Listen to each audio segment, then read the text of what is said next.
don't really see myself losing to Wiggily. I think the only way I would lose is if he does something cheesy that I haven't really seen before, or if his laners just absolutely obliterate my laners or something and I can't recover it. Yeah, I spilled something on my keyboard breaks, we don't have a spare one. Maybe it slips on my mouse too, so it breaks out too. Yeah, something like that could happen. I do think we have really good players. I think the one that surprised me the most is definitely Wiggily, though. He's just, like, I don't think anyone expected him to be as good as he is now. And especially, even myself, just being honest, like, I wasn't expecting him to just start popping off and do really well. I thought he needed a lot more time, just given off his results last split. I thought he would need a lot more time in LCS to be good. I knew he'd be good eventually, but yeah, I guess he kind of just, like, had a growth spurt or something, and now he's just doing really well, so. A growth spurt. He's bigger now. Well, he's definitely been putting on a big performance in the jungle. Our next tiebreaker match here is a clash for the final playoff bye between CLG and Cloud9. We just heard Svenskeren's thoughts on Wiggily and how there's no way that he was going to lose unless the laners really messed up or maybe his keyboard broke. But last time I checked, when these two teams played, it was Cloud9's Nexus that blew up. Yeah, right after that, they lost. Now, though, Reaper said he was serious. He says he wants the highest chance of winning, putting in Svenskeren and Nisqy. And despite CLG's loss, we have to remember that this climb for this year has been astronomical. Considering in spring, they were 7th place, and now they're completing for a playoff bye. This is actually the most that an LCS team has climbed this year, going from 7th all the way to this match right now with Cloud9 in the tiebreakers, looking to see who will get that all-important bye. Battle of the blue teams, Cloud9, Counterlogic Gaming, Corki, Tom Kench, Akali, Sejuani all banned away here in the first 4. Okay, so taking away the Tom Kench from CLG and from Biofrost once again, I think that's pretty strong as they continue to focus on Biofrost, actually taking away Initiator as well.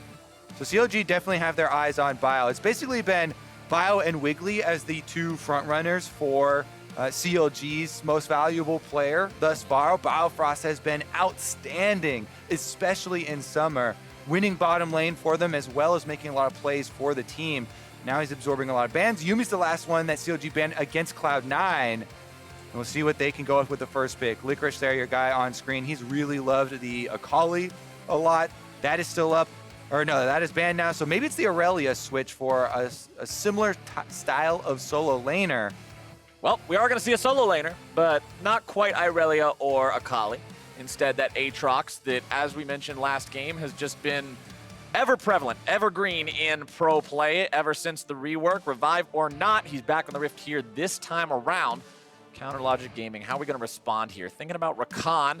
Instead, remember, Azir is up, Corki is banned. So if you're looking at that upper echelon of just scaling mid laners, there's only one left, and Azir's the pick. I think that this is what Cloud9 definitely expect, though. They first banned the Corki, leaving the Azir up.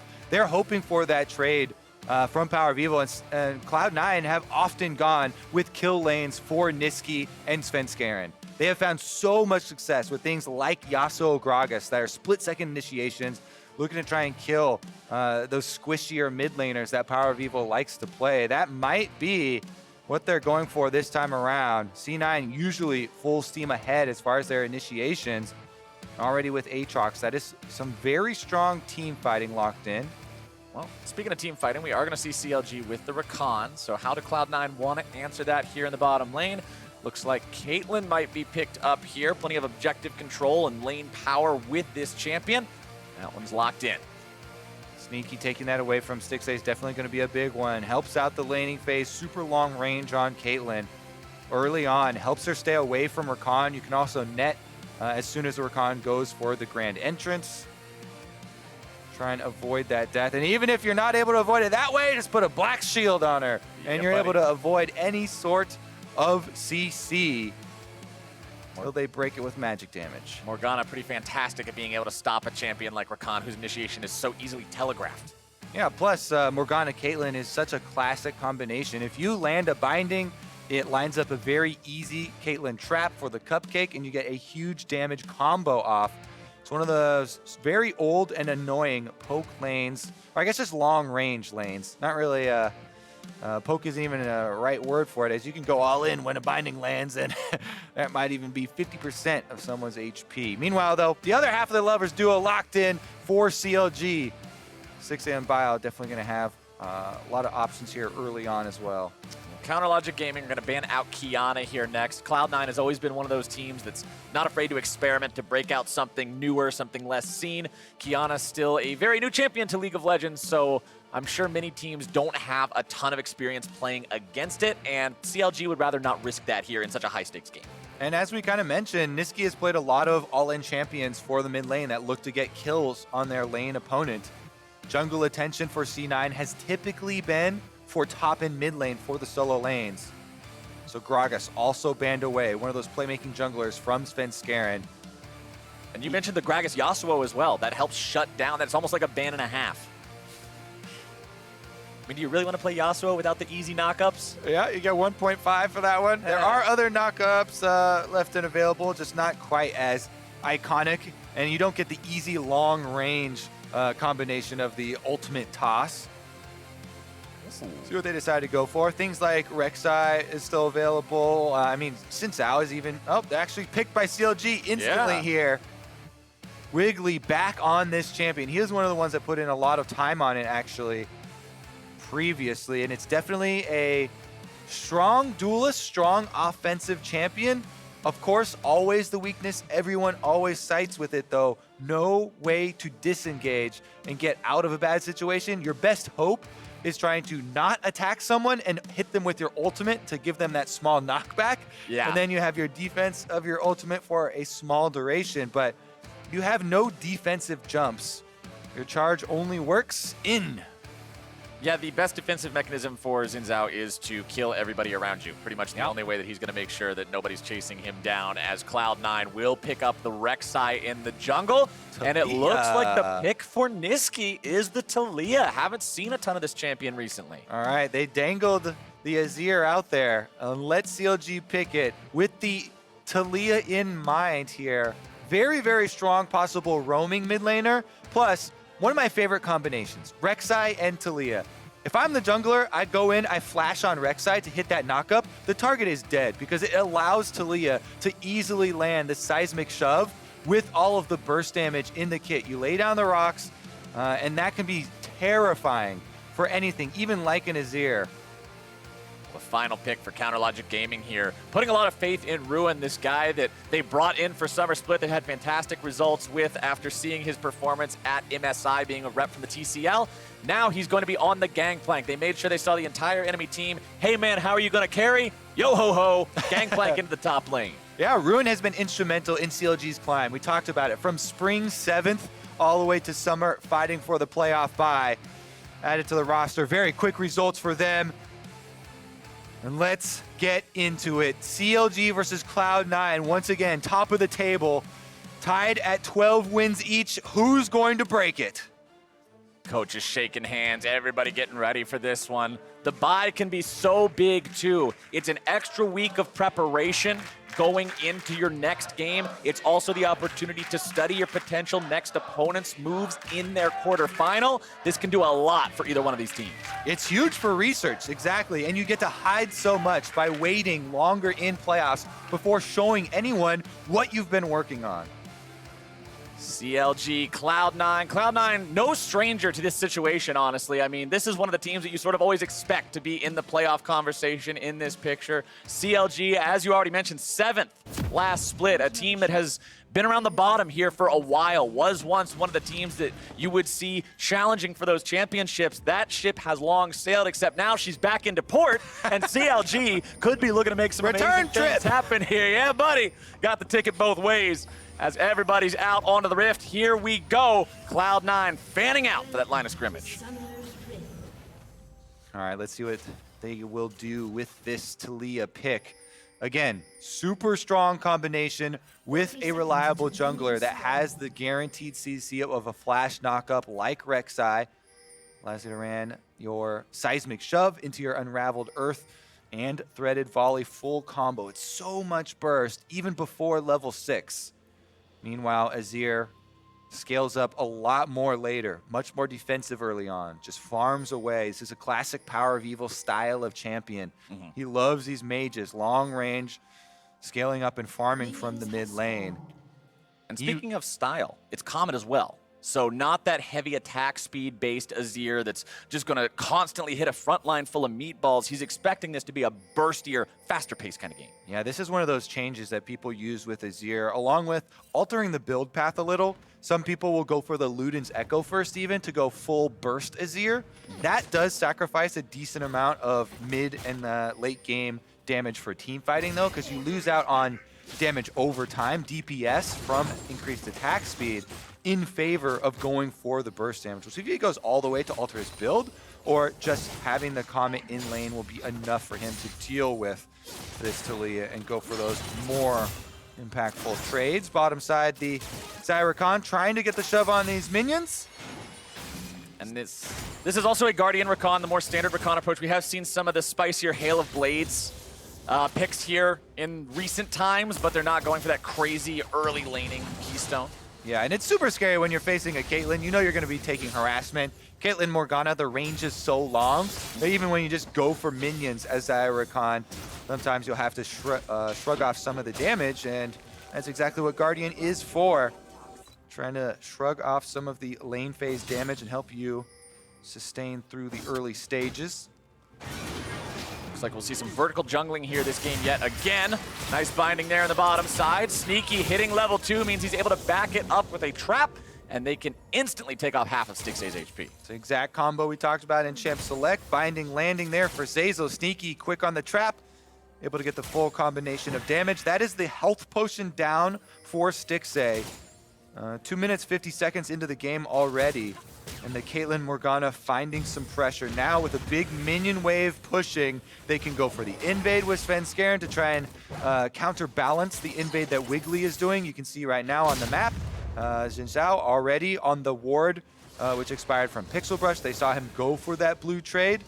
But this could also be a possible dive with C9 pushing a big minion wave crashing in. CLG should know that this is a possibility. They're going for it. Binding hits! The binding is already down, and this is disastrous for CLG. It's first blood for Nisqy. That is so easy. When binding lands, again, the Taliyah seismic shove is guaranteed. Nisqy even flashes for it to guarantee they get the 100%. And you see how quickly he died. No opportunity to use flash there.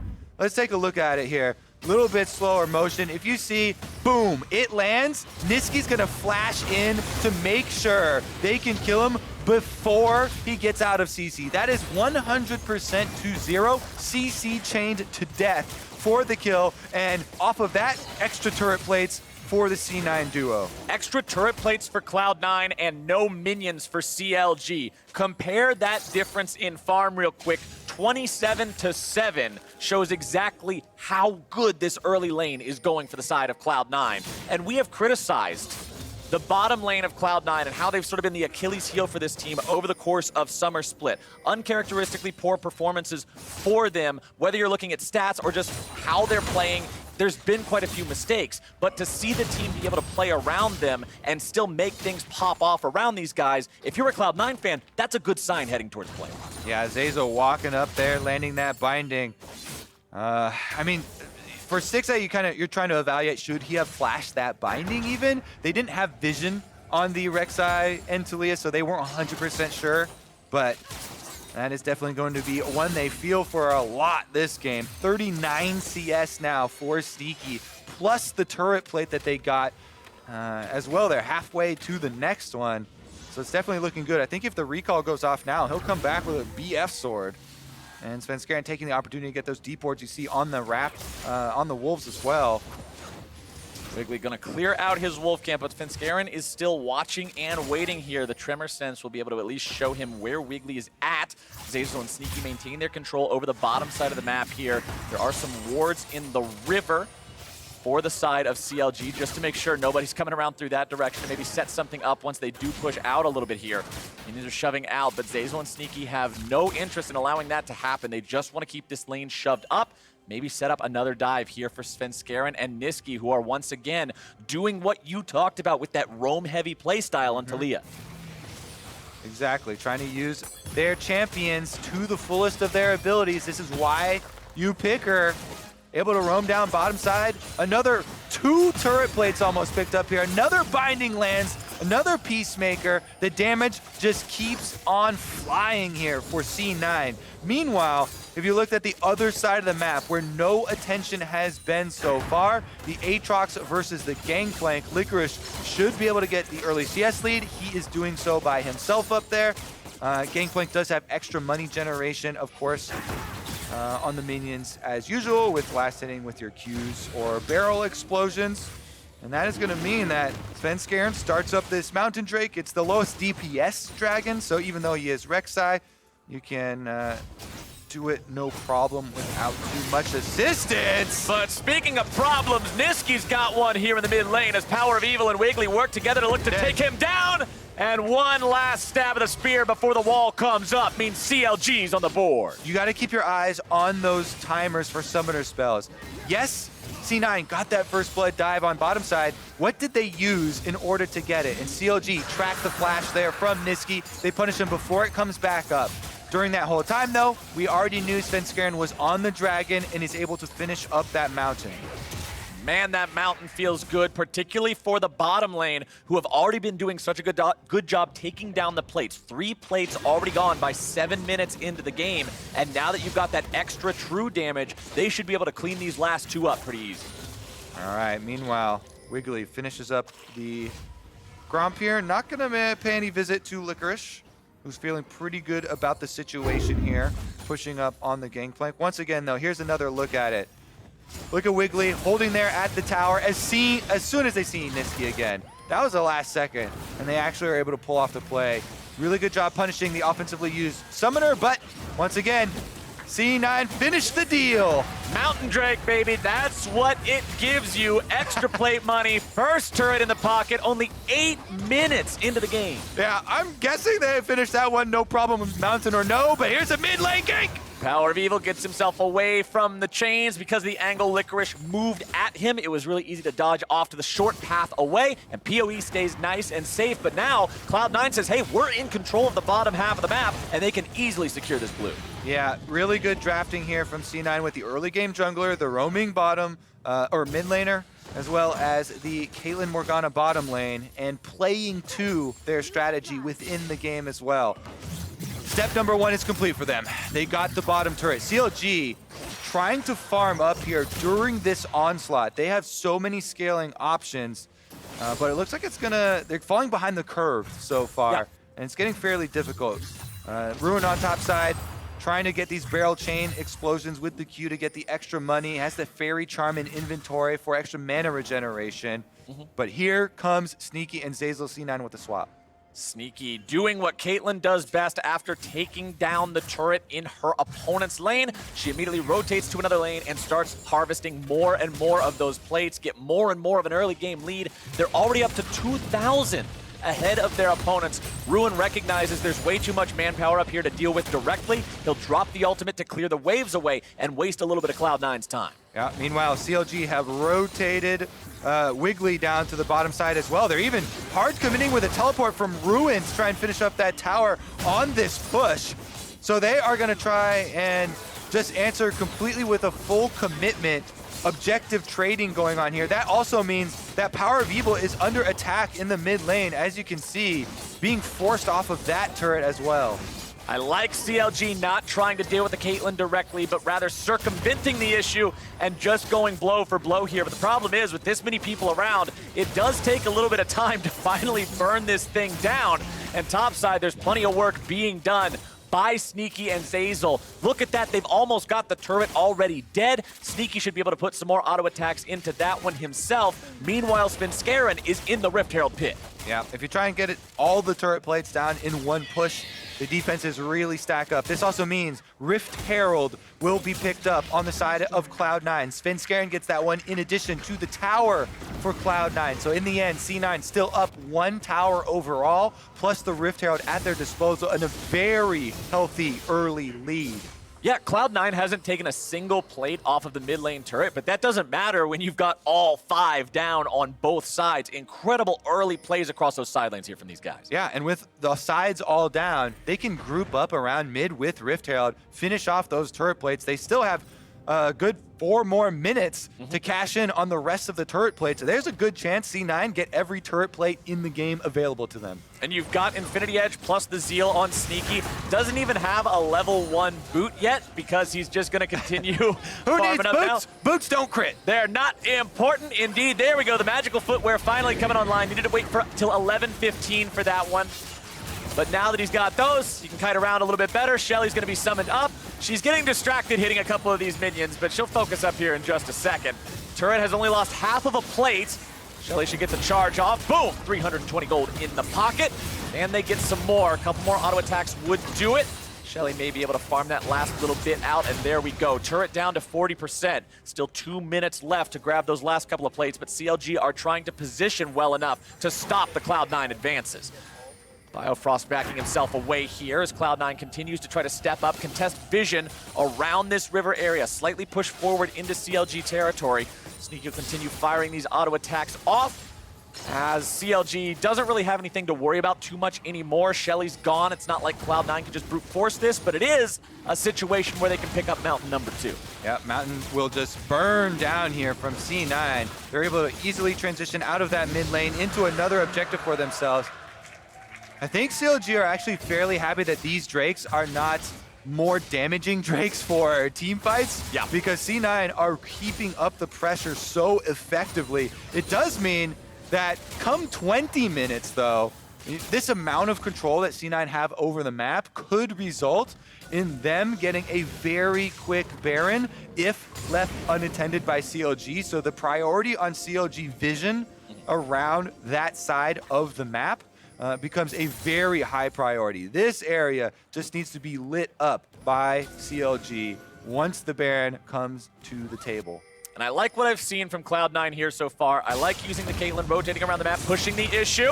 PowerOfEvil's not going to find the ulti to throw his opponent back into the turret. And now, here comes CLG looking to start things off on their own terms, but Wigglily's going to be exploded. It's 1-for-1 as junglers both fall. Big trade right there. Now, no junglers left on the table. A lot of extra damage sustained by the C9 carries and backside too.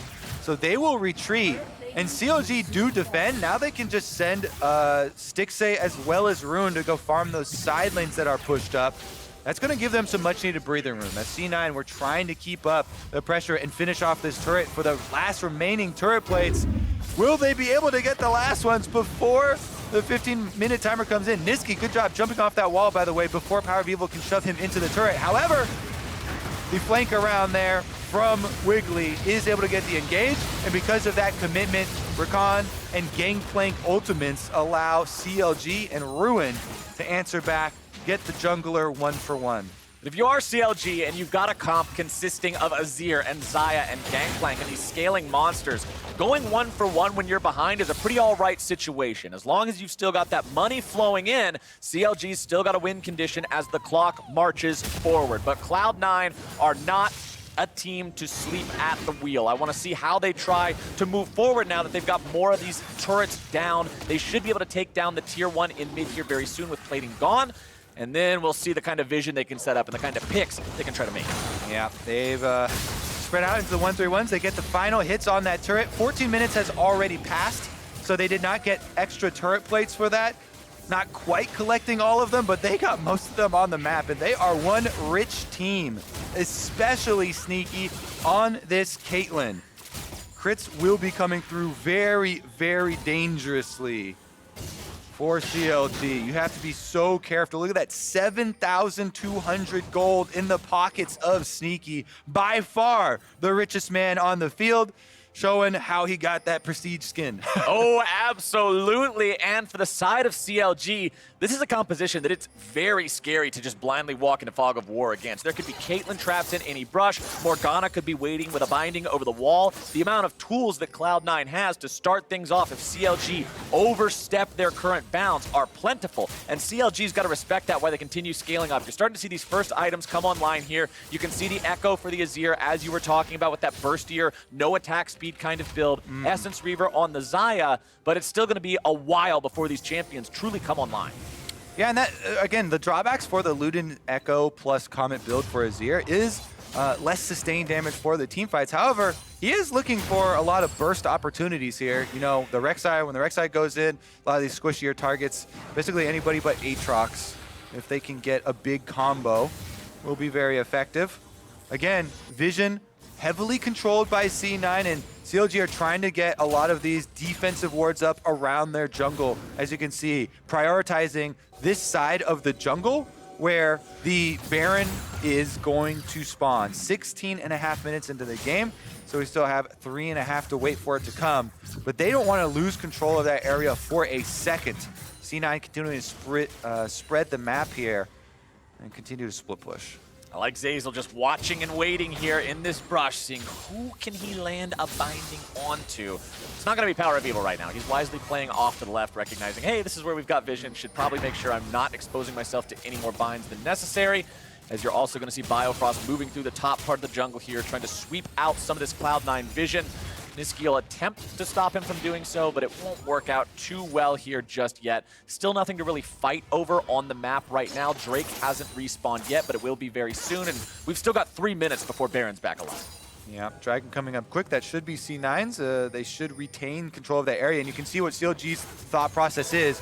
With Dragon coming up, they push on top side. They want to trade this turret for the objective, but C9 gonna run them off that as well. They don't want to let any of this gold back into the CLG pockets to allow those champions to get any of the extra damage to start coming through. Ruins finished up the Trinity Force here on Gangplank, which is a good sign for them, adding some more power to that burst.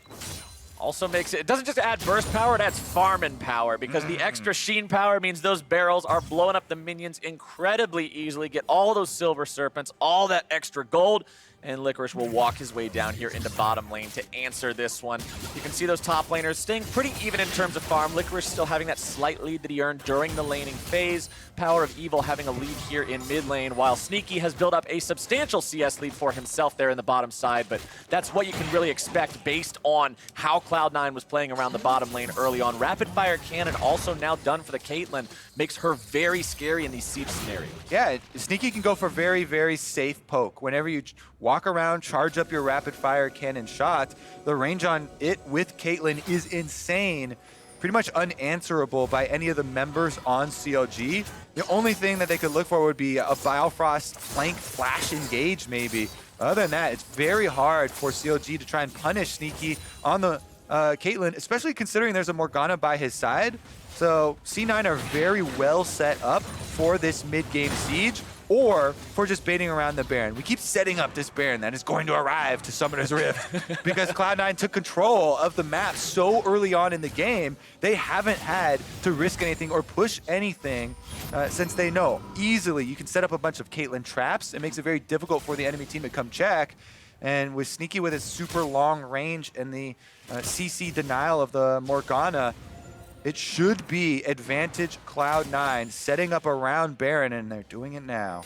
And those Caitlyn traps are such a pain in the butt anytime you are trying to contest a neutral objective. The ability to block off one, sometimes multiple paths completely makes it incredibly hard for CLG to go in, especially when you look at the comp. There's not somebody who can eat one of those cupcakes and just shrug it off, warmogs it back up, not worry about it. You're looking at a Zeyzal and a Gangplank as your jungler and your top laner. These guys have got to be careful with their own health bars, and Cloud9 are continuing to take advantage of the momentum they have built. They're stealing away red buffs, they're putting down wards. They do not want to stop this pressure. All right, the moment of truth has arrived, Captain Flowers. 1959, Baron has arrived! And now C9 will start to try and draw CLG into some conflict here. Trying to set up around the jungle first. PowerOfEvil takes a lot of damage, and Bio goes for Svenskeren. Trying to catch him sleeping, but can't get it, and that is the ultimate down. That's gonna signal C9 full steam ahead. That's a big old green light. Svenskeren didn't even have to use his flash to get away from that one. And now with Wiggily just wiped off the face of Summoner's Rift, this is an easy call for Cloud9 to make. CLG must respond. All right, are they going to go for the fight around Baron? C9 have them outnumbered. They've got double Mountain Drakes burning down Baron, 3k health. Those double mountains are doing so much work here for the side of Cloud9. They are able to secure it. Into the pit goes PowerOfEvil, and back to the spawn point goes PowerOfEvil. Nisqy grabs the kill, and Cloud9 are sitting pretty. Do not pass go. Do not collect $200. Do not collect Baron Steel. Cloud9 are going to run away with this game. Now they've got Baron. They have the super juiced Caitlyn right now, Sneaky on 3 items with the full crit multipliers, and he is coming for that playoff bye. Juiced up with Baron buff and ready to go. Here we go. Top lane tier 2 turret. Now you see it. Now you don't. It's off the map, and Cloud9 are looking for inhibitor turrets next. Here's where Caitlyn once again is able to shine with the Yordle snap traps. Throw those down in between these openings. Put CLG in a spot where they cannot approach and take those pot shots. C9 absolutely putting on a clinic here. PowerOfEvil getting run back to the fountain again. And the traps start to go down. I feel like I say it all too often, but when I'm looking at teams who are competing to be in the conversation for top of the table in LCS, it's not how much you win, it's how cleanly you win with it. And that's what I want to see from Cloud9 here. Cleanly shut this out. Show, yeah, we're definitely the team that deserves the bye as they continue to press forward towards the first inhibitor. CLG aren't really able to find an opportunity to move in just yet. The engage tools are a little bit limited, sans the Rakan, but Biofrost will have to pick his moment perfectly. Insane snowball this game from C9 off the bottom line. Ooh, Nisqy with the ultimate does catch him off. Biofrost tries to over the wall, gets nothing, and that is going to be an inhibitor for C9 guaranteed. Back-to-back tragic ultis for Biofrost's Rakan this game have opened up Cloud9 opportunities time and again. Now Biofrost is completely off the map.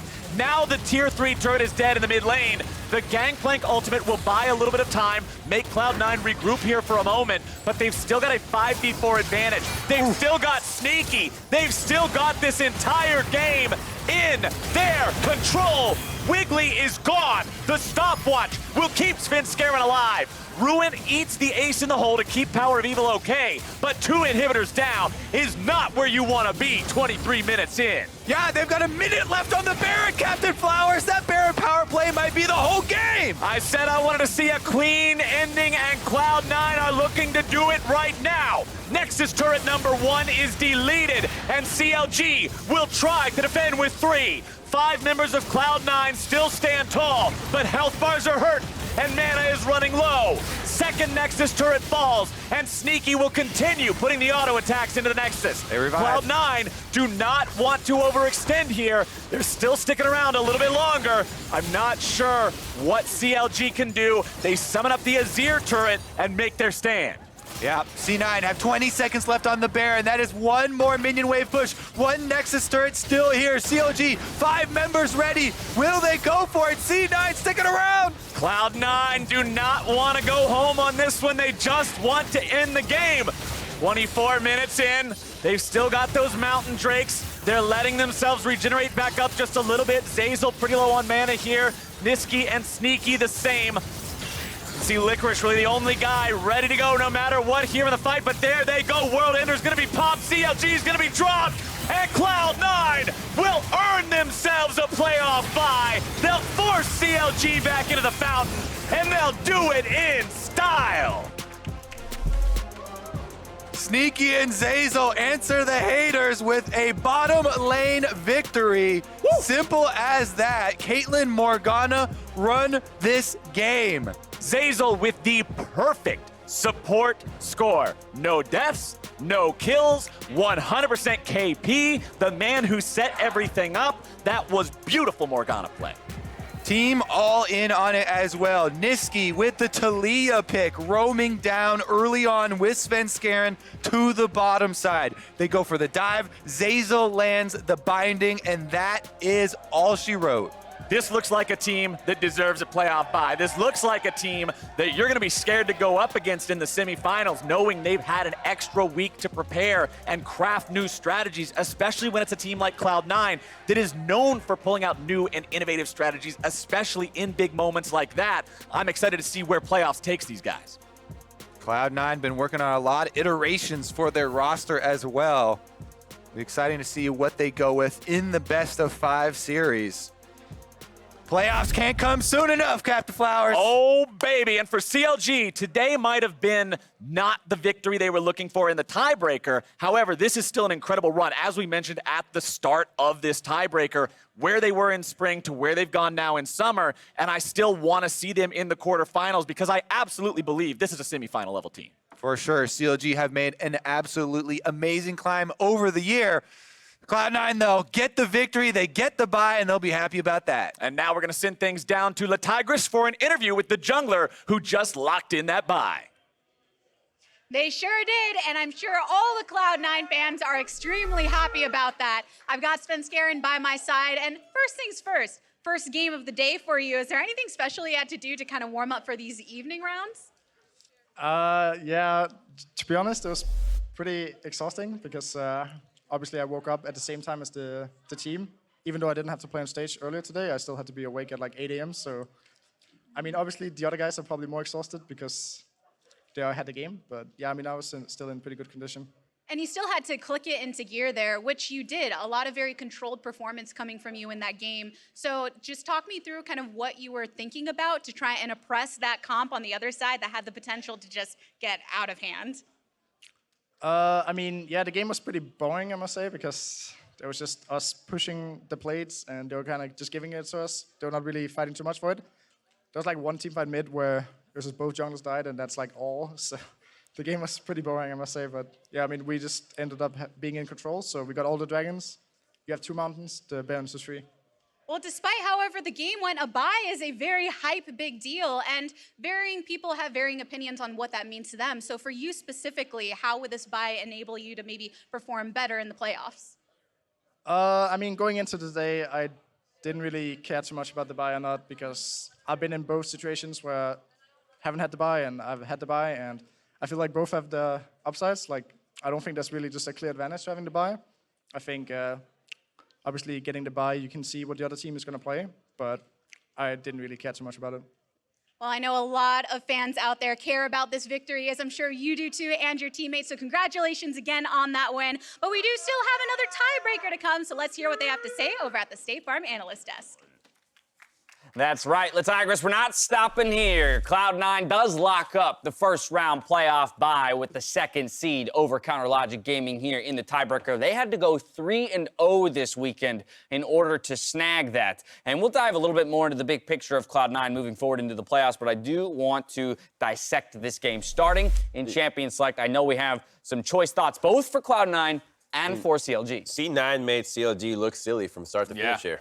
Yeah, and I think the draft, you had a really good point about why, and specifically, it started at the draft. Yeah, I think C9 absolutely called out CLG when, as soon as you see the Rakan, they're like, you're going to pick Xayah, we'll take the classic bot lane counter of Morgana and Caitlyn, knowing that you're going to take the counter pick. Plus, you already see the Azir. You know it's a mid laner without very much priority and ability to roam, so it's not like he's going to be interfering with the bot lane. They called out CLG completely in their game plan. They outdrafted them, and it's a different look than we usually see out of C9, where their win condition is about roaming to the bot lane when they take the Taliyah as well, and that's what they completely play around, and they crush with it. And that's what's so funny to me, because Svenskeren's there on stage going, well, it was kind of a boring game. And blah, blah, blah. And I'm like, well, you know, 5-4? that's what I was saying. I was like, I'm sitting here going, well, you know, sometimes it's nice to just watch a team understand their win conditions, draft them, play to them cleanly, and close out the game. Every once in a while, it's nice to watch a game of League of Legends like that, and that's exactly what Cloud9 did. As you mentioned, Mark, an early visitation to the bot lane, bringing both Taliyah and the Rek'Sai, executing on a dive perfectly,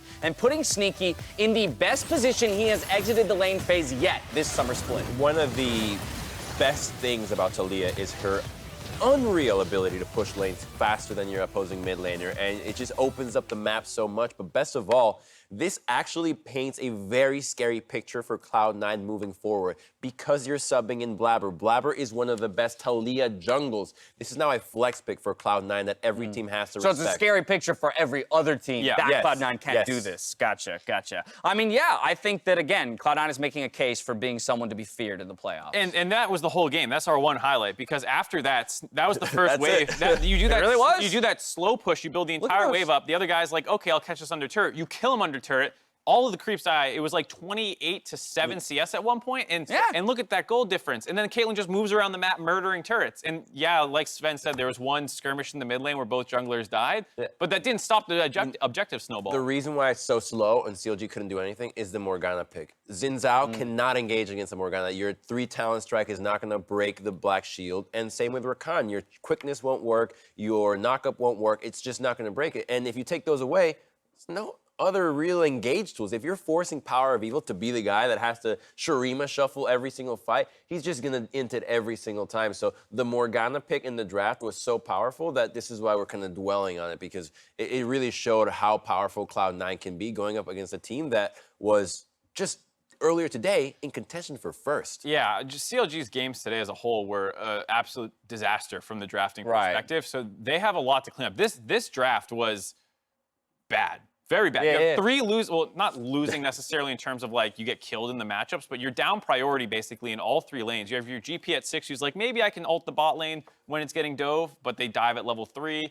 Your jungler is a pre-6 aggressive jungler with no playmaking setup in any of the lanes. Like, I don't know what you're trying to do with this. And it was so telegraphed. The Azir first pick. Right. All of it together to me is just like, you have so much work to do for prepping for a playoff opponent. And so while this may be very uplifting for Cloud9 and for Cloud9 fans, I think on the flip side, you can look at CLG and you can say, well, while this weekend did not look pretty for them, this is, in a sense, the best time for that to happen, right? This is that kind of, you know, that little slap awake that you need right before playoffs to say, like, hey, get yourselves in check. Let's, again, remember what works for us. It's Crumbs' mantra, right? How do we win games? Keep playing to that win condition. And if that wasn't enough, remember that CLG, now that they're 3rd, get to play against our last place team, which is gonna be either Optic Gaming or Golden Guardian. So they're up against teams that they have a ton of experience defeating already. So that just makes it so much more exciting, gives them more time to prepare and experiment a bit more in sprints. So what is it for CLG? I just want to get back to kind of a more clear image of what CLG is successful with and what they should be doing in draft. I mean, Stixxay talked about it, I think,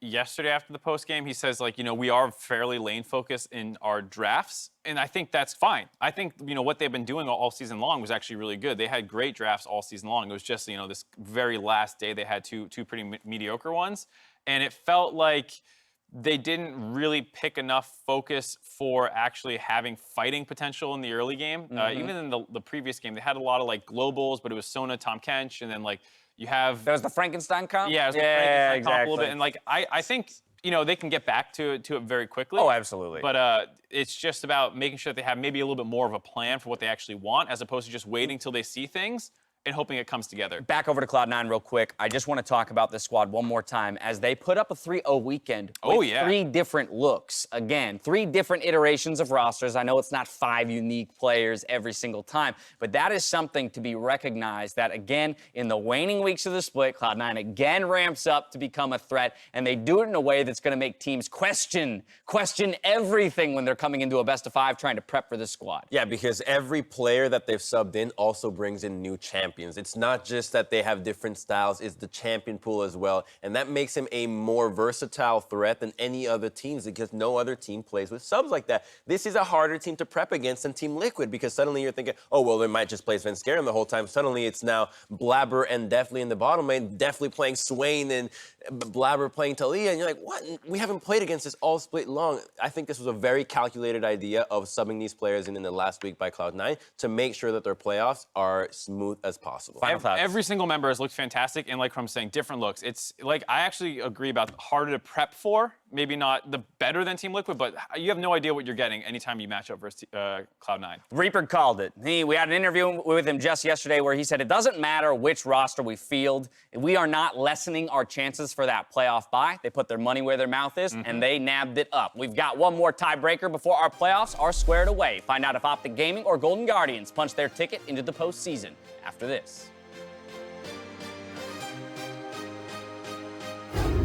They're going for it. Binding hits. The binding is already down, and this is disastrous for CLG. Now, here comes CLG looking to start things off on their own terms, but Wigglily's going to be exploded. Double Mountains are doing so much work here for the side of Cloud9. They are able to secure it. Into the pit goes PowerOfEvil, and back to the spawn point goes PowerOfEvil. They've still got Sneaky. They've still got this entire game.